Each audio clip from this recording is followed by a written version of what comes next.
Halo teman-teman semua, di video kali ini saya akan memberikan stock pick selection untuk sepekan ke depan. Sebelumnya disclaimer on, segala keputusan membeli ataupun menjual berada di tangan investor ataupun trader itu sendiri. Dan jangan lupa untuk dianalisa kembali. Oke, kita langsung masuk ke IHSG dulu. Saat ini IHSG sudah membuat higher low baru dan dia berpotensi untuk melanjutkan kenaikan sepekan ke depan. Namun kalau kita perhatikan memang masih ada tensi dari Ukraina dan Rusia. Namun untuk negeri kita sendiri, di pandangan saya sebenarnya itu tidak terlalu berpengaruh kepada IHSG kita. Kecuali market kripto seperti Bitcoin, itu beda lagi ya. Tapi kalau untuk IHSG kita saat ini sudah cenderung bullish di view saya. Dan di minggu ini, IHSG berpeluang menuju ke area 6950 di view saya. Oke, kita langsung aja masuk ke stock pick selection yang pertama. Yang pertama ada PSKT. Jika kita perhatikan, PSKT saat ini dia sudah posisi uptrend. Dan untuk plannya sendiri, kita bisa beli PSKT di bawah 113. Dengan target pertama di 124 sebagai resistance pertama. Dan target kedua di 130. Apabila PSKT bisa tembus di 130, PSKT berpeluang ke 140. Ini untuk plan PSKT. Demand areanya di mana? Sebenarnya untuk area 110 ke bawah itu udah demand areanya nih.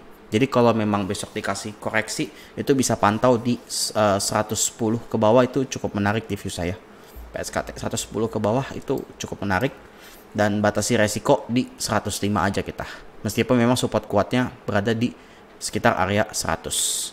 Stop loss di 105. Ini untuk PSKT. Jadi PSKT masih lumayan menarik.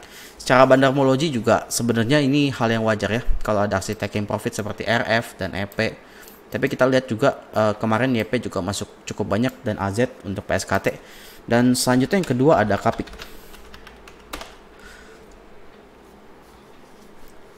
Kapik di view saya ini bagus banget ya. Ini di view saya. Kapik kita bisa melakukan pembelian di bawah 130.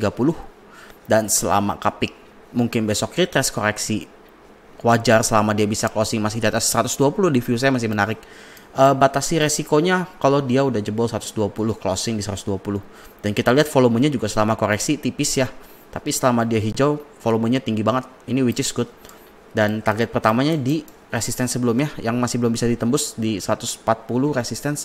Cuma kita bikin targetnya di 139 untuk TP pertamanya. Kemudian untuk TP keduanya di 150 dan swingnya di 160. Didapatinya dari mana? Dari target cup and handle yang sudah breakout ini. Kalau kita tarik kurang lebih di 160.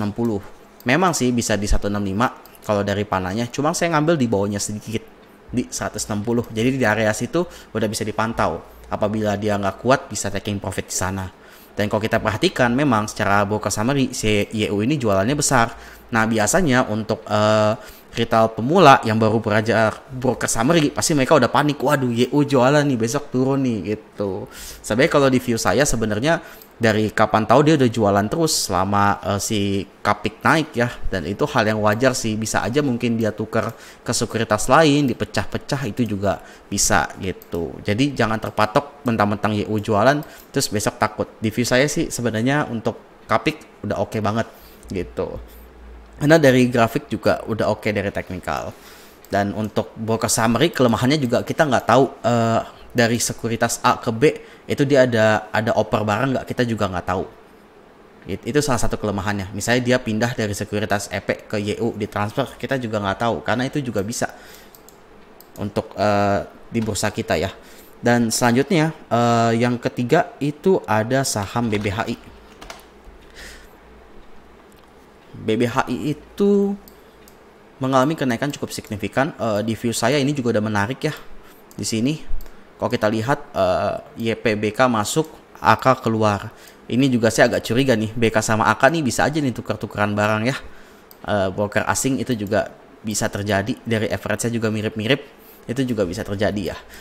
Untuk belinya kita bisa beli di bawah 8.550. Untuk stop loss saya nggak terlalu jauh, mungkin di sekitar 5.600. Kalau dia jebol di 5.600 bisa stop loss di sana. Untuk target pertamanya berada di 6.100 dan target selanjutnya di 6.300 sebagai resistance yang cukup kuat dari BBHI. Ini untuk plan BBHI. Secara volume di view saya juga lumayan menarik. Volume kemarin tuh tinggi.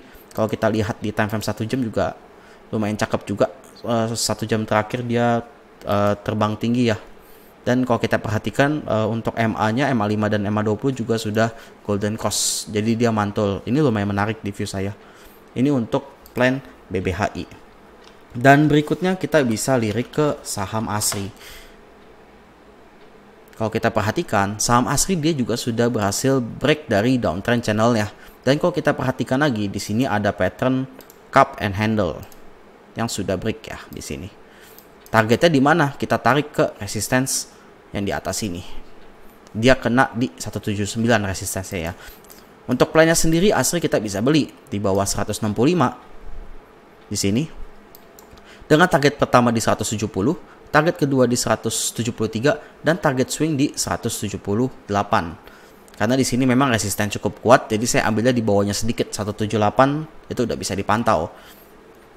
Jadi ini ASRI juga udah lumayan menarik, dia udah lepas dari downtrend channelnya, udah retest juga di support 160. Batasin resikonya di 158 aja, karena di sini juga udah di demand area. So far kalau retest juga masih aman, selama closingnya masih di atas itu masih oke di view saya. Itu untuk saham ASRI. Dan broker summary juga lumayan oke lah di view saya juga. Ini masuk lumayan banyak juga, AZ 400-an juta di sini, 166. Average-nya cukup tinggi ya di situ. Yang terakhir ada MDLN. Ini di view saya ini juga bagus banget. Di mana MDLN baru retrace dia ya. Di sini ada ascending triangle yang besar. Dia baru retrace untuk melanjutkan kenaikan. Ya, dia retrace di sini udah naik. Retrace dia bakal nyoba lagi ke 105. Ya, ini untuk si MDLN. Dia bakal retrace ke sana. Apabila dia bisa tembus, dia bakal lanjut lagi, bisa ke 110 tuh bisa. Bahkan mungkin masuk ke web selanjutnya bisa juga, bisa ke 120 juga bisa. Kita tinggal lihat price actionnya aja. Ini untuk 120 kita ambil targetnya dari mana? Ini dari ascending triangle-nya di sini. Tinggal kita tarik, kurang lebih dapat di 120 dari patternnya. Jadi untuk MDLN kita bisa melakukan pembelian di bawah 98. Kalau mau HK di atasnya juga boleh 99. Tapi mainin management supaya average-nya bisa dapat di 98. Contoh kamu masuk di 99, 5% amunisi. Kamu jaga-jaga kalau koreksi masuk di 94 atau 95 itu juga bisa. Cuma memang dari kita usahain di bawah 98 average-nya. Jadi bisa beli di bawah 98 dengan target pertama di 105, target kedua di 112, dan untuk swingnya di 120 dari pattern ascending triangle-nya. Jaga-jaga stop loss apabila dia closing di bawah 92. Karena ini 92 udah jadi support kuatnya. Selama dia masih di atas itu masih layak untuk di hold. Tapi kalau udah breakdown, hati-hati. Kurang lebih segini dulu untuk stock pick selection dari Fenzotet sepekan ke depan. Jangan lupa untuk dianalisa kembali. Semoga bermanfaat.